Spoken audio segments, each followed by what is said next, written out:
Hey, for the wild community, it's Ayana here, speaking to you from Cordova, Alaska, where Madison and I have driven up through some incredible landscapes to meet with Dune Lankard, who was one of our most favorite guests we've had on the podcast.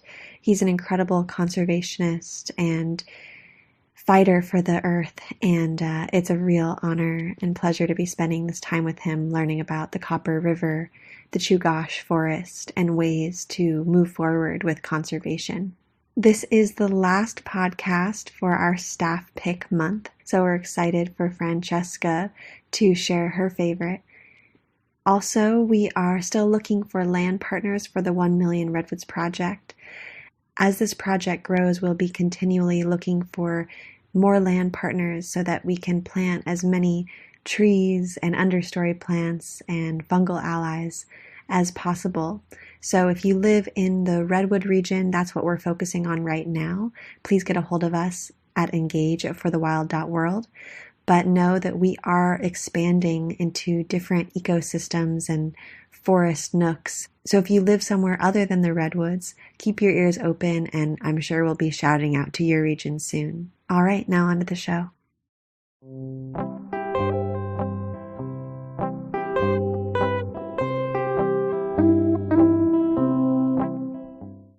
Hey everyone, it's Francesca here, research collaborator for The Wild.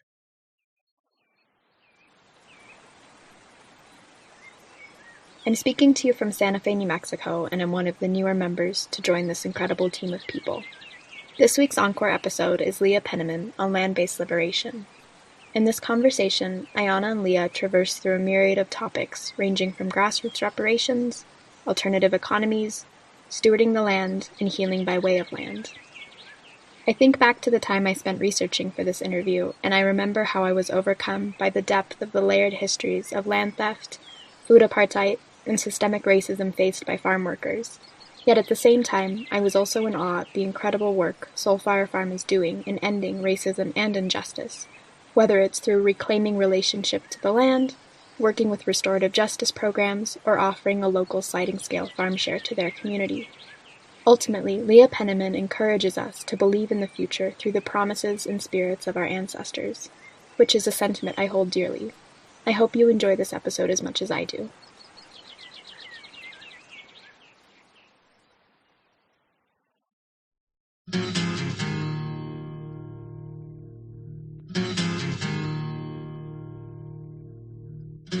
The silence is broken by somebody crying, trying to be heard, never a word.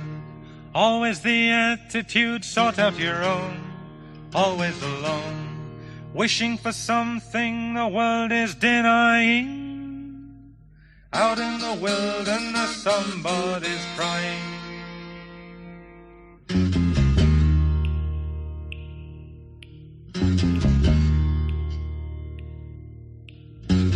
Somebody wishing for something to happen, wishing to tell, wishing to help. Someone was listening, someone who cared, never despaired. Someone to lean on and someone to trust, who needs your assistance and finds your disgust.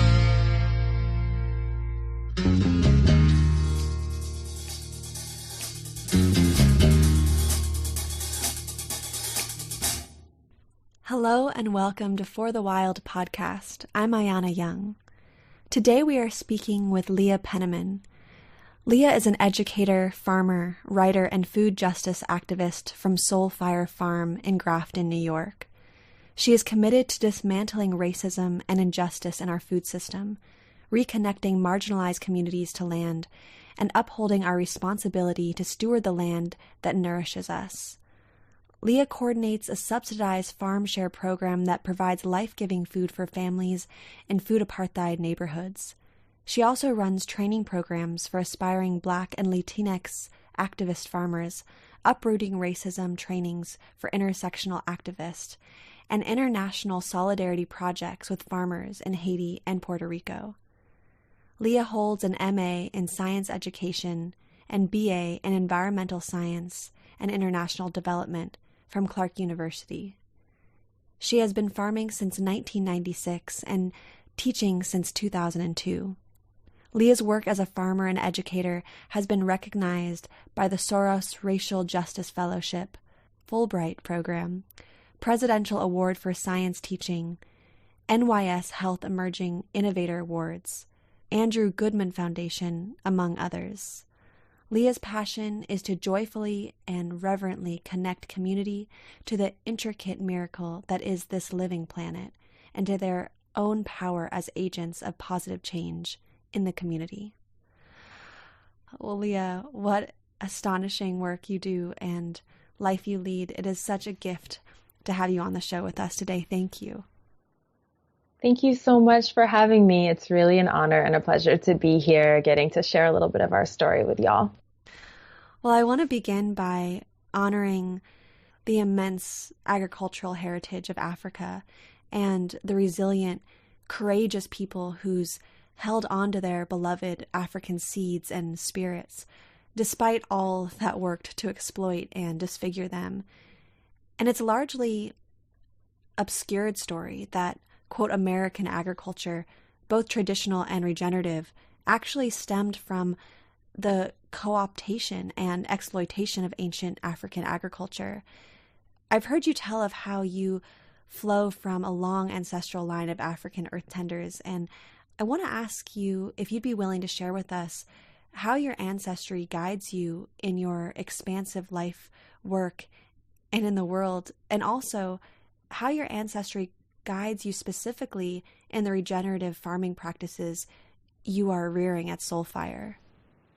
Oh, I so appreciate that question, because I would be remiss not to honor ancestors before sharing, the story of my current life and current work. And in particular, I want to call in my grandma's grandma, whose enslaved name is Susie Boyd. And she was one of 12 million African people who were kidnapped from the shores of West Africa and brought to the quote unquote New World to work without pay on the agricultural fields of the West. And what she and other women did before boarding transatlantic slave ships was to braid seeds into their hair. They braided okra and rice and millet and other heritage crops that they had bred over generations and perfected because they believed against odds in a future on soil. And I call that in for many reasons, probably foremost in my mind with what we're up against right now in the current political climate is that, sometimes despair sets in, and sometimes it's easy to think about giving up or imagining that we won't win.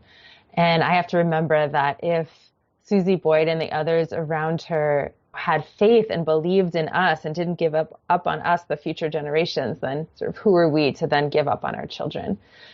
Because they certainly faced conditions that are unimaginable for me in my relatively privileged life compared to what my ancestors had to deal with.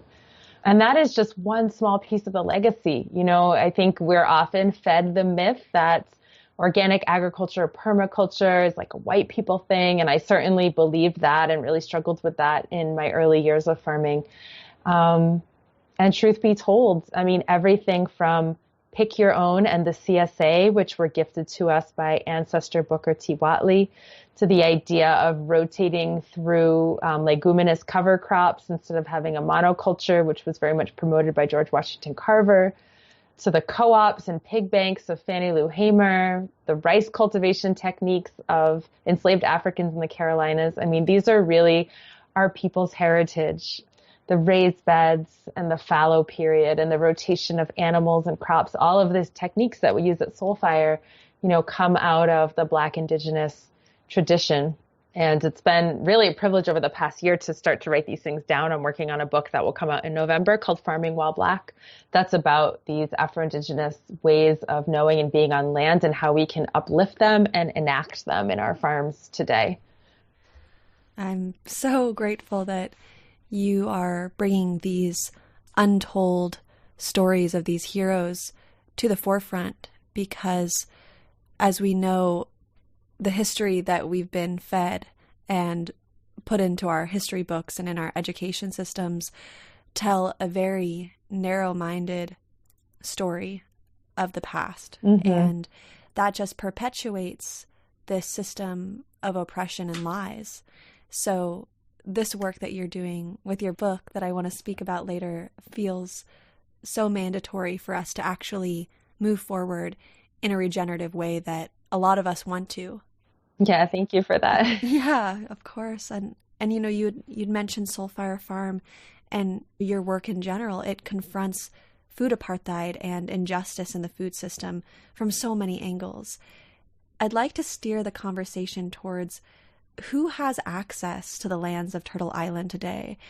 As in the words of Malcolm X, quote, "Land is the basis of all independence.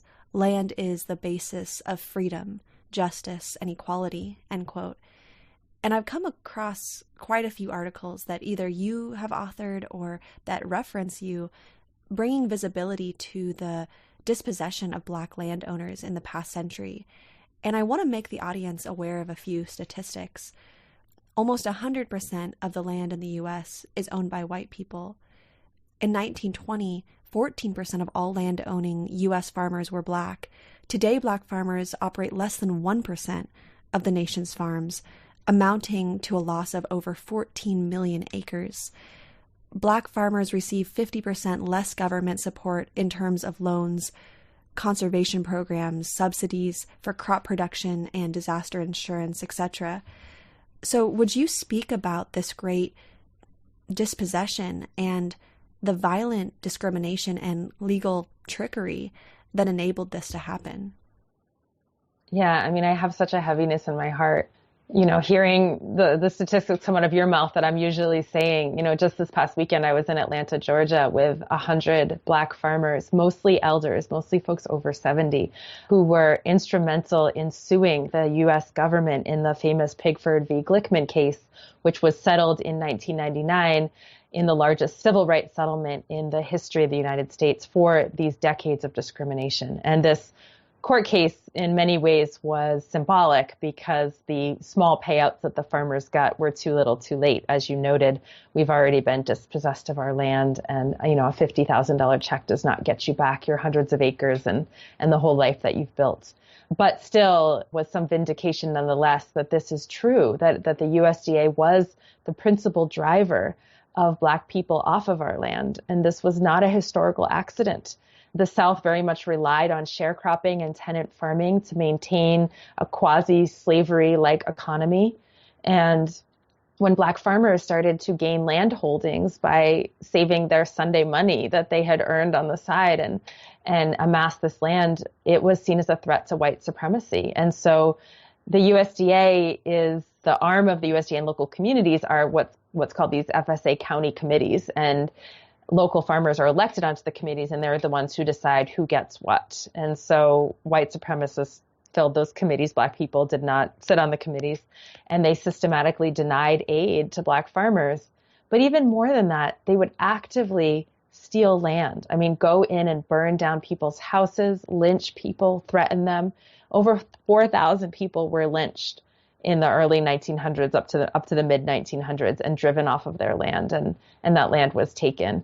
So it's not a historical accident. You know, sometimes we think of the Great Migration as just this northward seeking of new opportunity in the factories and so on. But there was also a push factor. People were fleeing terrorism and violence in the South, which is why they left. It's devastating. I mean, the farmers that I was sitting with at the table just this past weekend have been dedicating their entire life to this fight and are aging out and need to pass the mantle to this next generation, and really looking to us as to whether we're going to be able to rectify this egregious act of land theft.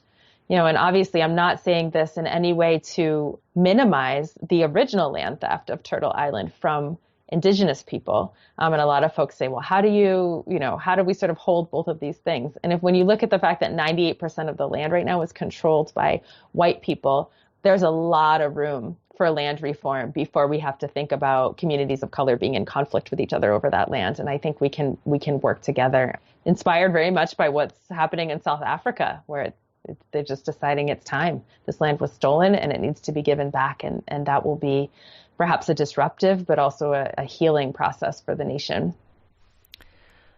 I wonder what the U.S. can learn from South Africa in this time and other areas that are doing this work of reparations. And and also I want to mention what we can learn from what you're doing, because from what I gather, you and your incredible co-conspirators have created an interactive map to catalyze people-to-people reparations for Black Indigenous farmers.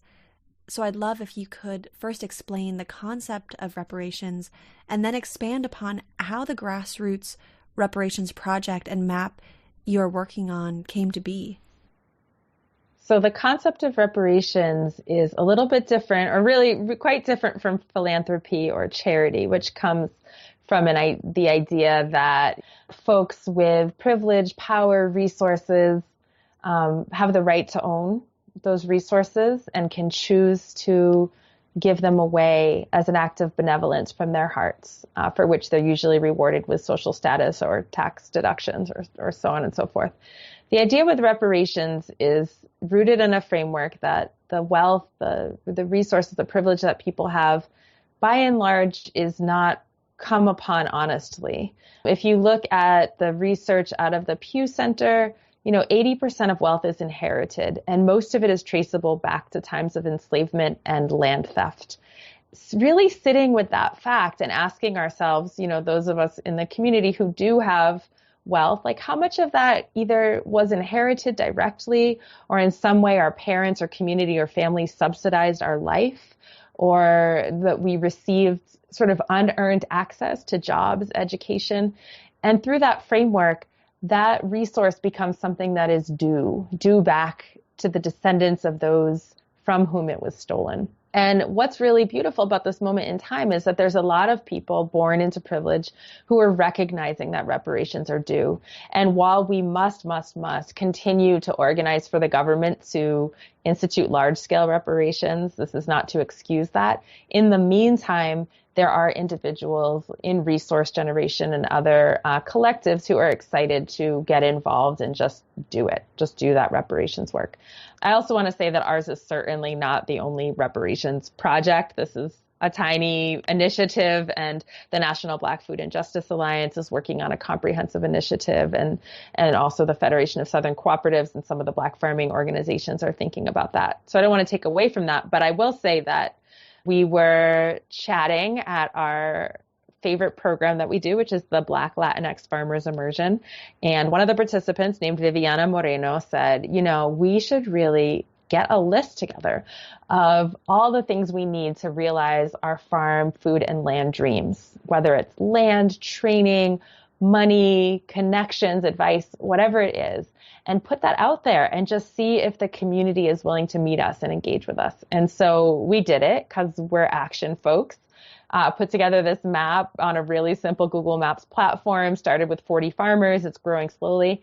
And what's really beautiful is that, 3 of the people who have been in relationship with Soulfire have fully funded or fully received their ask for farms. And so if you look at Harmony Farm in New York, Wild Seed Community Farm in New York, and the Harriet Tubman Freedom Farm in North Carolina, these are all Soulfire fam who've received land and or money from white folks. And then a lot of people have received smaller donations. And I've heard a buzz about people trying to pool their money to do some of the bigger asks. And so that's really exciting because there is an urgency right now for us to get back on the land. And this is a way that people can engage in the moment and see tangible results immediately.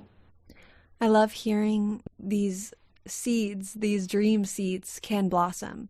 We just need to do it. And I'd love to hear any other celebratory stories that come to mind so that we can, as an audience, begin to really understand how grassroots movements can have a domino effect and keep growing. Word. Yeah, I appreciate the domino effect metaphor because we've definitely received some pressure, not from within our community, mostly from the philanthropic community to scale up and to grow and to sort of have what starts to feel like franchising or some kind of empire, which we are so not interested in. And the model that we think about that really makes sense is like the way that mycelium grow, the way that the forest networks, and we call it translocal organizing. But the idea is that we do our work right here, rooted in our local and regional community that's very responsive and accountable to that community. That example, that model, those trainings that we offer spawn similar projects that are also locally and regionally accountable and responsive. And so to be tangible, what I mean about that, we have this training program, and within the training program, there's an advanced track, a train the trainer track for people who are really ready to take their projects to the next level.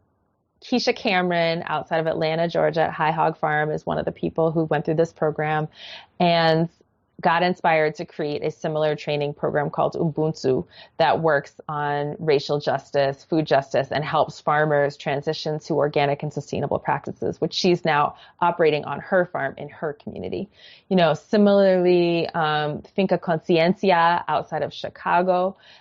This is a group of folks that Viviana, Herreri, and Jasmine that came through Train the Trainer and our BLFI next level advanced program, and use the business planning ideas that we had to go ahead and start a worker owns cooperative that's responsive to their local community, which is primarily folks without documents and new Americans. And so we're so excited about that. We don't need to own or control that, but we need to be in community and learning from each other and really uplifting each other's work. And ultimately, when you think about it, in some ways, our goal should be to make ourselves obsolete, because once we win, once we have equity in terms of access to land and food and farming and true leadership, we don't necessarily need to be doing the same kind of work. And so we always have our eyes on that. It's not about consolidating power or control or in some sort of immortality. It's very much about achieving these goals and then making space for whatever needs to come next as far as what the community defines its needs are. Thank you for saying that. It really grounds me to the work that I want to do in the world and the way in which I want to do it. And I'm sure for so many people who are listening to this that are also tussling with these questions of how do we do this work in the world, especially with the urgency of the Anthropocene and climate change and just all the pressure that I think so many of us feel who are connected to what's happening. I know for myself, I do. I fall threat to the urgency a lot. And sometimes I can forget about deep time or forget about, harmonious way to move forward. My mind can get trapped in that state of scale up and do now and So hearing your words are just okay, exhale. There are better ways to do this, and we need each other. We need to learn from each other. We need to stay in community and really listen to the ones that came before us who understood truth and connection and how we can learn and then apply that to this really strange modern time that we're living in now. Yes. That is beautiful. And I love the concept of deep time. I hadn't heard of that before. I love that. Yeah, I've had to bring myself back to it a lot because like I said, for so many of us, especially for all the people who I'm sure are sitting with this conversation, our eyes are open. We're awakened to what's happening, and it's painful.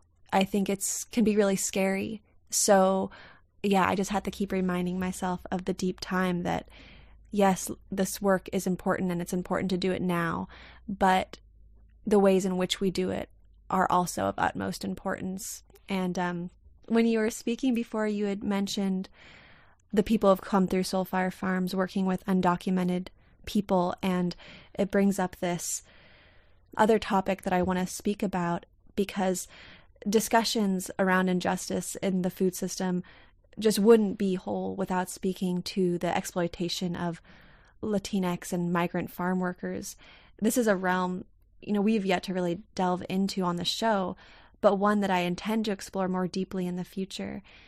On Soulfire's website, it notes that while 85% of the people working the land in the U.S. are Latinx migrant workers, less than 3% of farms are owned and operated by Latinx or Hispanic folks. So the food system and the backwards policies that shape the system lack humanity on so many levels. Not only are workers faced with fractional pay and harmful working conditions, but the voices of undocumented migrant workers are increasingly silenced and shadowed in this fearful political climate. So bringing this up, I know we are really barely going to scratch the surface, but I want to ask you to say anything you feel called to regarding these topics and perhaps direct us towards organizations doing good work in this area or policy reforms that we can really rally behind. Absolutely. No, thank you for calling that in. Something that I've had my eyes open to is the fact that our food system in the United States, has always been entirely dependent on exploited labor. In no point in our history have we ever paid fair wages or offered fair working conditions to the people who produce our food, which is profound.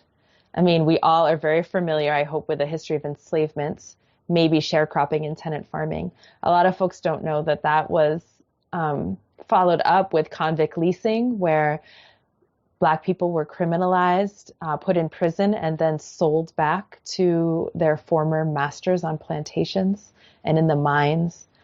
But then as the Great Migration picked up, there was a labor vacuum in the South. And rather than really reassessing the economic model, the United States government decided to figure out import strategies. First, preying upon Southeast Asian communities, then on Mexican communities, then on Chinese communities, then on Caribbean communities, and essentially bringing people to this country to do work at wages and under conditions that white Americans were not willing to do. I think a really powerful sort of modern anecdote about that is I have a friend who's a professor in the Midwest at an ag college and polled his students and asked them, what wage would it take for you to work in this town's meat packing plant? And the unanimous answer of those white students was, there is no wage at which I would work in those meat packing plants, because they are so grueling and so dangerous and so disgusting that there is no amount of money that you could pay me to work there. And to really think about that. And of course, people are making sub-minimum wage in those meatpacking plants who are quote unquote guest workers under the H-2A program, mostly from Mexico. So the fact we've set up a food system that requires people to work in these horrid conditions, and that's what feeds us, is something we really, really need to look at. There is an entirely different set of labor laws for farm workers than there are for other professions. The National Labor Relations Act, which was established in 1935, excludes farm workers and domestic workers from key protections. That has not been changed. That has not been updated. So depending on what state you're in, because some states do have more protections, you may not have overtime pay, the right to unionize, child labor protections, protection from sexual harassment and sexual violence, protection from wage theft, health care.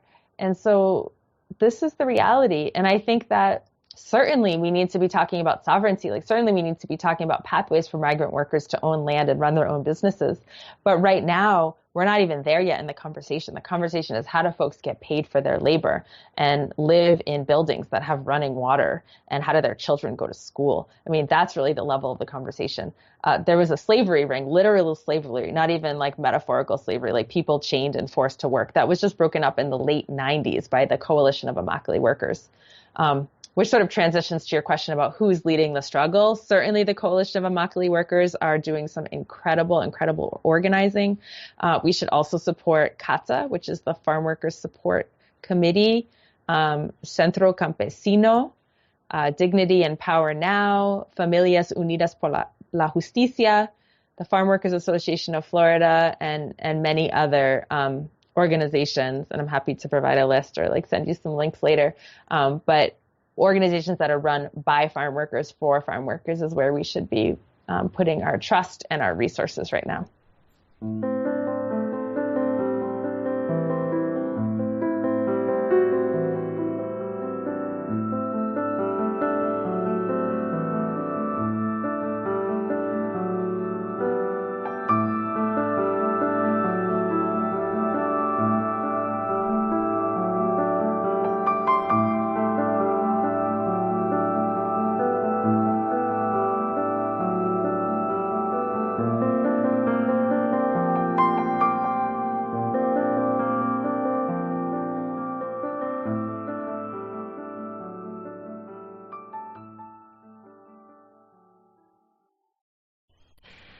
I'm based out of California, and so much of this state is modern slave labor in the farms, in these huge monocropped industrial farms. And I think so many of us, even just driving the 5 freeway, who pass whether it's almonds or cattle, and the people that are out there working, literally being sprayed from planes, this poison.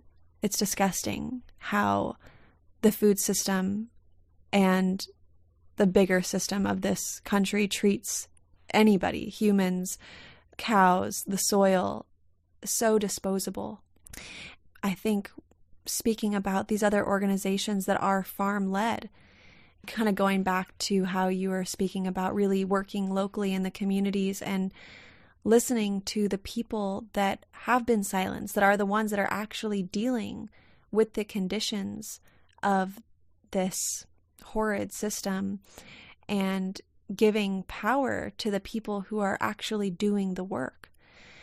I remember speaking with Bren Smith, who has set up this 3D ocean farming for a lot of the fishing communities who have basically, Right. Lost a lot of their economic stability because fish are going extinct, and how to create jobs and how to really listen to the people that are actually working with the oceans, and how he was explaining that the majority of fishing boats, because they've had to become so expensive and high tech just to even find the last fish, the fishermen aren't the ones who own the boats. It's people who are so far removed that may have never even stepped foot on a fishing boat. And the same with a lot of these big farms, these corporate farms. So many of the people in power have no clue what it's actually like to live, to work day in, day out. Or just like how you were talking about the college students, there was no amount of money that would pay them to do this work.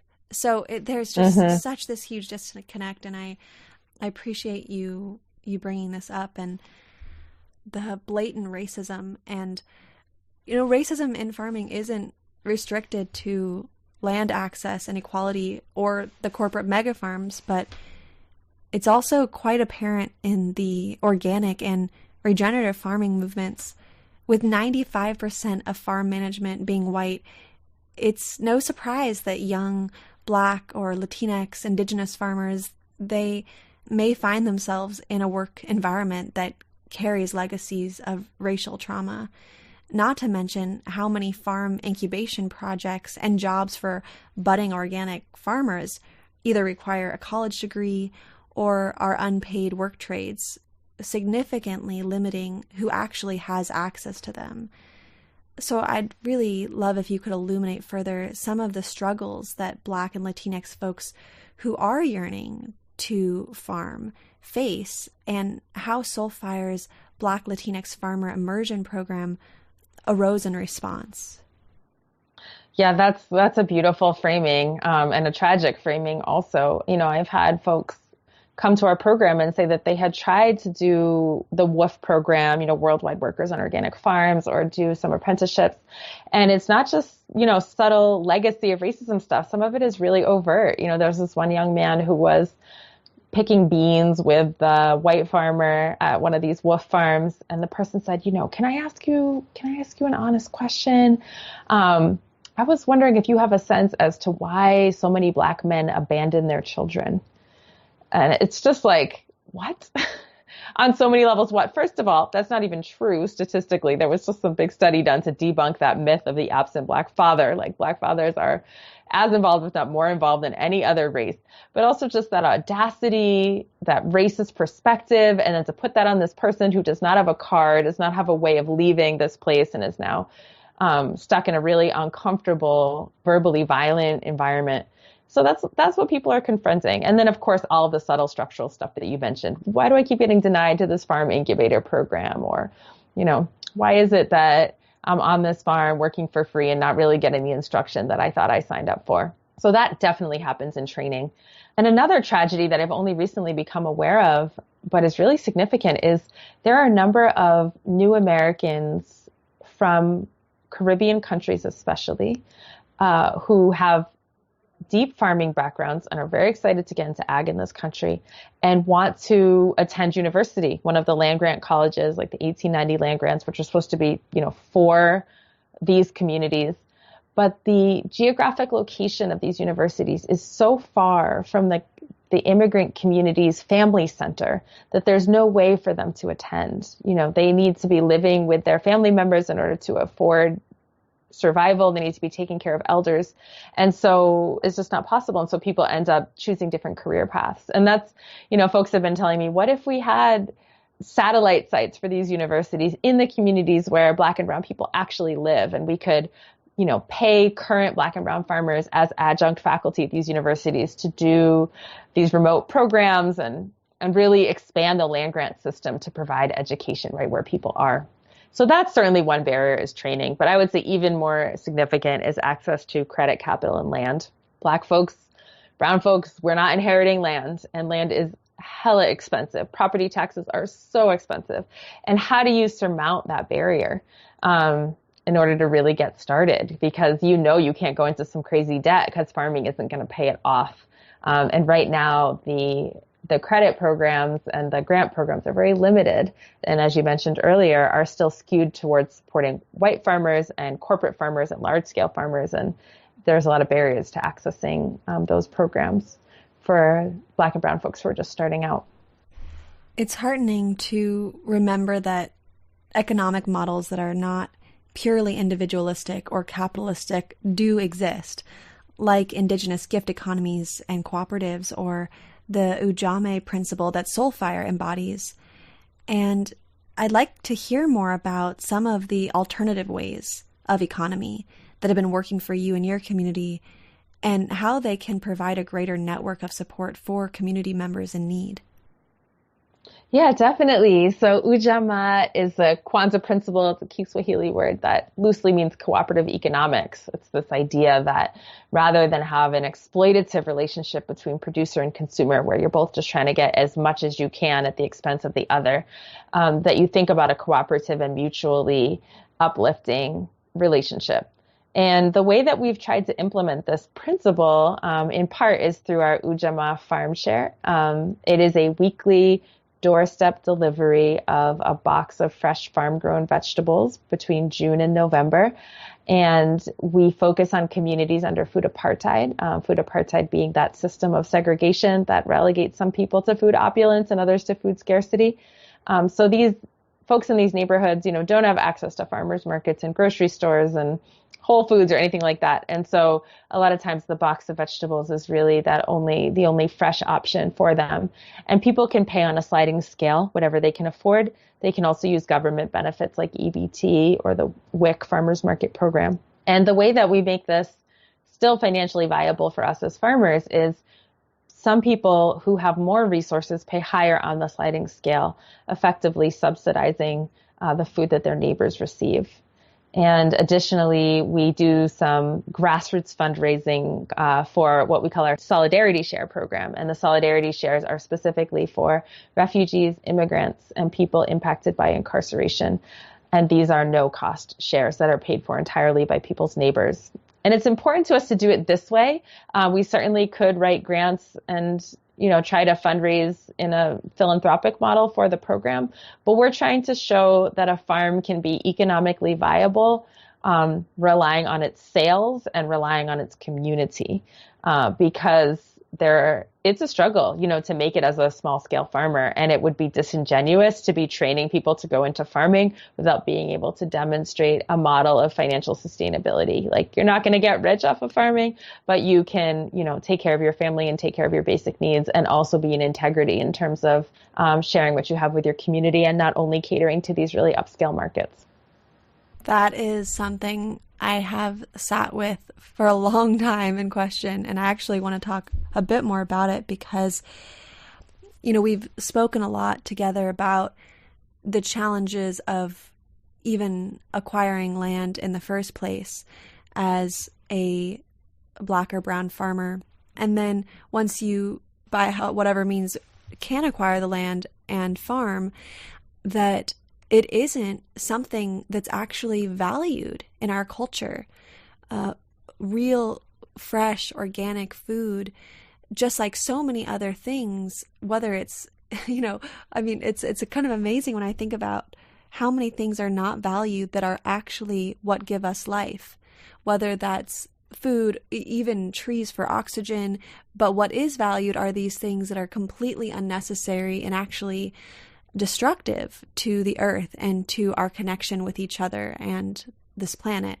And so, not to get too down this tornado of existential questioning, but I sit with this, how can we feed a economic model that actually does value farmers, does value the food that is produced by farmers without either, like you said, receiving grants from foundations and doing all of the legwork of the philanthropic nonprofit model, or just selling to Whole Foods, or even creating actual products from the produce that is kind of turned into a fancier product. Right, like value add. Value added, because even, honestly, I'm sure that Whole Foods gouges the organic produce farmers that they sell their kale and so on and so forth.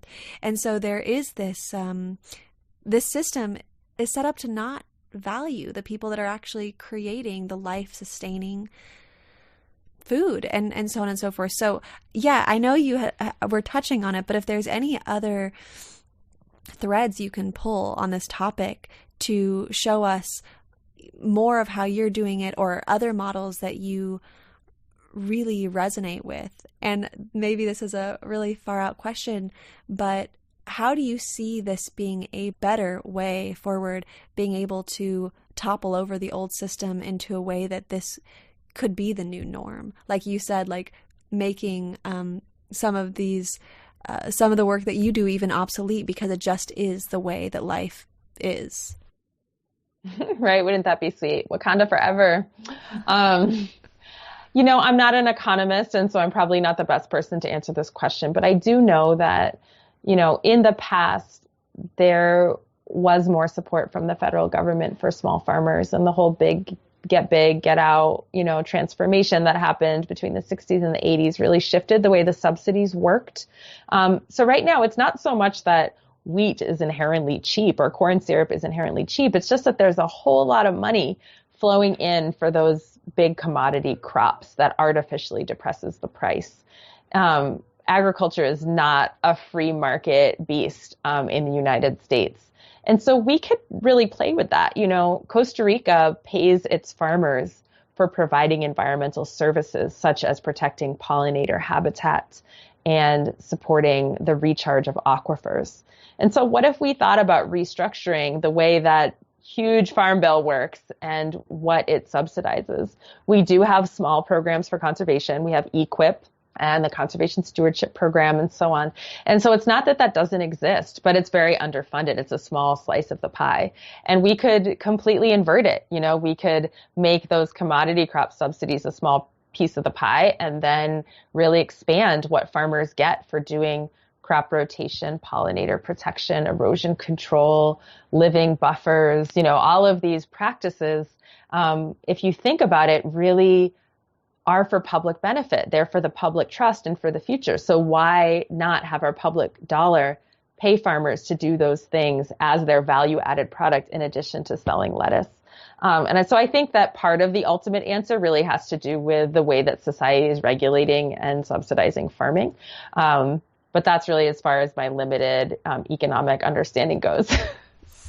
Well, I love being able to flip the subsidies on its head, and instead of subsidizing high fructose corn syrup and things that are really unhealthy for all living creatures, but instead subsidize farmers to create these buffer zones to protect pollinators. That's brilliant. And it is beneficial to everyone to be able to steward land in that way. I'm sure it even affects the water that runs through the farms. I think about, Absolutely. it's so funny, just not funny. It's disturbing, honestly, in California, how the state wants to raise Shasta Dam yet again, which would wipe out the salmon, wipe out the Winnemem Wintu's cultural sacred sites, just to funnel more water through the Delta tunnels to feed the Central Valley, instead of actually looking at the Central Valley that's been completely wiped out of all of their topsoil, laser leveled. The water runoff goes into these cemented, quote unquote, rivers or creeks. And what if we, instead of taking the money to do this massive dam project, what if we took the money to pay, people and, well, I mean, the farmers, that's a whole other story because it's probably mostly corporate farms, but actually use that money to regenerate this land in a way that was regenerative to people that work on this land. And I think about that all the time, like where money goes and how much money is actually being spent in our government on really strange programs, instead of actually using the money for ways that we know will protect and clean water and land and is healthier for the people. It's just mind-boggling. And so I think these other ways of supporting people that you've mentioned, it's such a clear way forward. And I think if enough of us awaken to these ideas and get on board, it's not unsurmountable. It just takes organization and, I think, faith that we can band together and do this. So thank you. I even though I know you say you're not an economist, these ideas are potent, and I think more and more of us need to understand that there's already programs in place that are regenerative, and how we can get behind those. My good friends, Tegan Engel actually had a cool idea for flipping the script, like you mentioned, because right now you have to get certified, right, to be organic, to use that label. But what if you had to get certified to use pesticides and synthetic fertilizers, and you had to really justify why that was necessary and submit to that scrutiny and monitoring to make sure that you're not doing undue damage to the environment, and have the status quo be that you would have a chemical-free farm. And so I think it's one thing I love about that is it really encourages us to think outside the box and question our presuppositions about the way the system works. It doesn't have to keep working like that.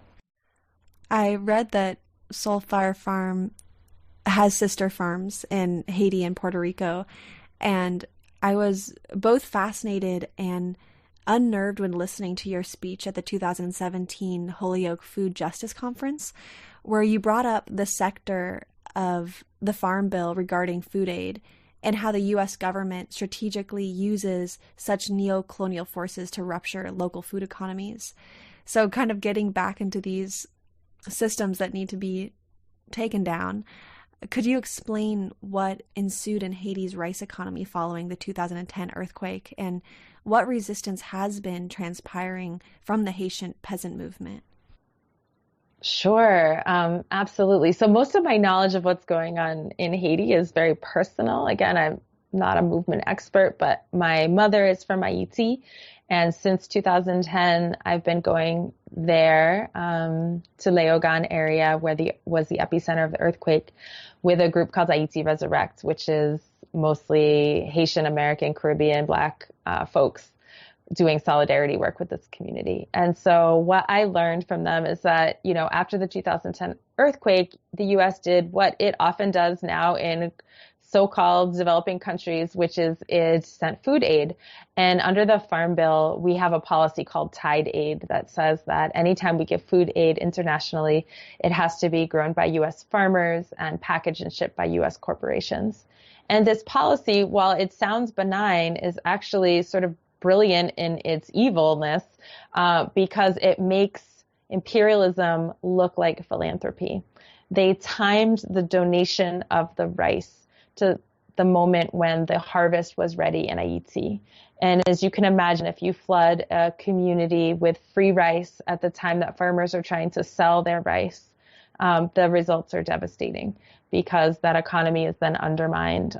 Farmers go out of business. It forces migration to the urban areas. It forces desperation. People start working more for the U.S. companies like United Fruit and Disney, T-shirt factories, because there's not reserves, there's not savings. And Monsanto has even tried to wipe out the indigenous seed of Haiti by, again, giving donations of their hybrid seed to the farmers, and along with free chemicals at first. But after a couple of years of that, when the native seed supply is depleted, those farmers then become dependent on Monsanto. So the then president of Haiti, asked for the donations to be turned around. They still came in with the donations. And then the farmers in the Haitian peasant movement actually burned the seed in an act of resistance, saying, we want our seed sovereignty, we want our food sovereignty, we don't want these donations. We would rather have the international support actually go to Haitian farmers to grow food for our own community in these times of need, but not to supplant our local economy. So they're powerful. And something I love about working with the farmers in Haiti, it's not just demonstrations and chanting and burning stuff. I mean, they are doing the on the ground organizing. They have their own seed keepers exchange. They are irrigating one another's farms and setting up compost projects and planting trees on the degraded hillsides. Like, they are doing that hands-on grassroots work. And these protests are an outward expression of their political priorities that are very much rooted in knowing their land and knowing their community. Oh, so many of us have so much to learn from these courageous people who are taking their power back and not feeling the smallness that these big corporations try to just cover people up with. And I think when we hear stories about people in Haiti or in countries that are so much less privileged than the United States, I think can be this really beautiful wake-up call to so many of us here that shows us, look at these incredible people that are dealing with disasters and extreme poverty and lack of access to so many just basic human needs. And they are powerful and they're doing it. And I think it also kind of shatters this idea of the United States and the quote aid that's sent all over the world, and how we can start to understand how it's disrupting so many countries globally. And it's a wormhole to jump into how the United States continues to force their imperialistic colonial ideals, and just oh my goodness, the United States has not stopped this forceful grip on so many people. So anyways, but I want to open up the floor at this point, as you've just shared so much in this last hour with us, but I would love to hear about your new book, Farming While Black, Soulfire's Definitive Guide to Liberation on Land, which is going to be released this fall. So please, if you would share with us the inspiration for this book, your process while working through it, and anything else that you'd like us to know about this body of work that you'll be releasing soon. Well, thank you. It really feels like such a labor of love and an important child, essentially, to bring into the world. So the idea of the book Farming While Black is to take all of this curriculum that we've built over the years for our Black Latinx farmers immersion training, the content of our talks and lectures and research, and as well as the farming practices that we've honed over the years, and put them into almost an encyclopedic manual for reclaiming our right to dignity and belonging on lands.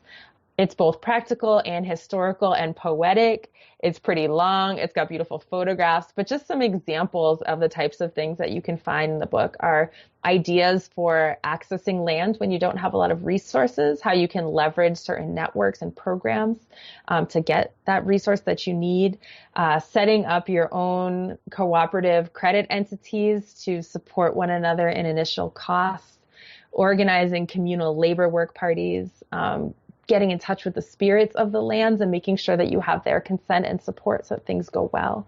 So there's that foundational stuff. And then it moves into how have our ancestors tended the land, selected their seed, cared for their crops? How have they turned those harvests into preserved foods and cooked foods? And with every single suggestion that we offer about how to do the thing, we're also uplifting that ancestral root. So when we talk about raised beds, we're talking about the Ovambo people in Central Africa. When we talk about terraces, we're talking about Fenyaju practices in Kenya, right? In agroforestry, we refer to the Haden Laku of Haiti, which is the Haitian agroforest.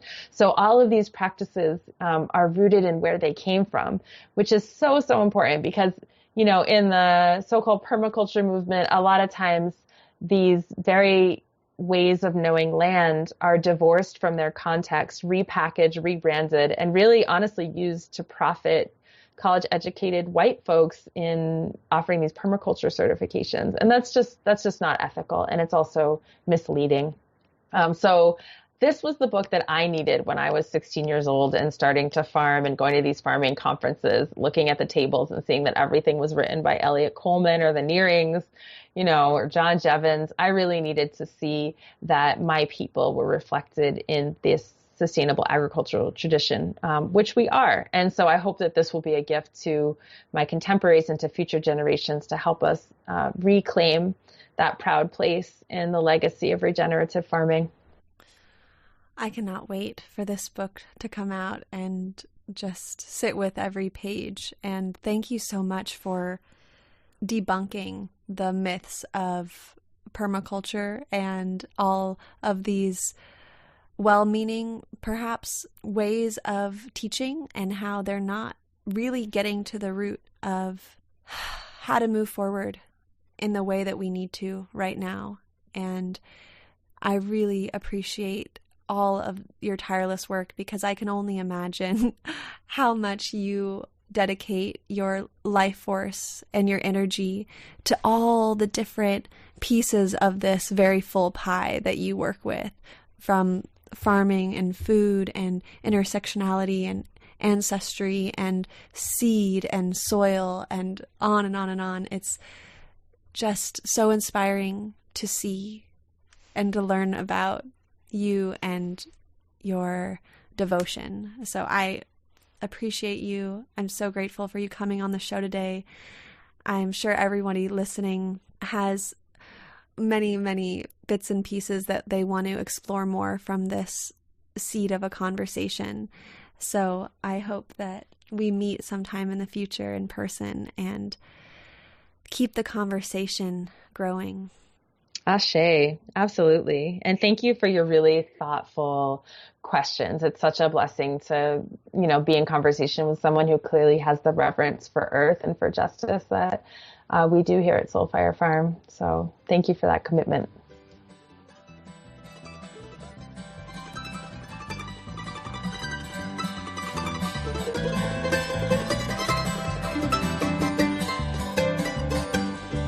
It's high on a mountain. Thank you for listening to For the Wild podcast. I'm Ayana Young.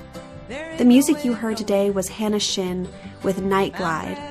I'd like to thank our incredible team, our producer and editor, Andrew Storrs, our research director, Madison Mogulski, and media director, Molly Lebov. Head over to the website to check out our entire archive of podcasts. And while you're there, you can look into our other projects, including our 1 Million Redwoods Project, the Tongass National Forest Campaign, and our new online education platform, launching May 1. Thanks so much, and until next time.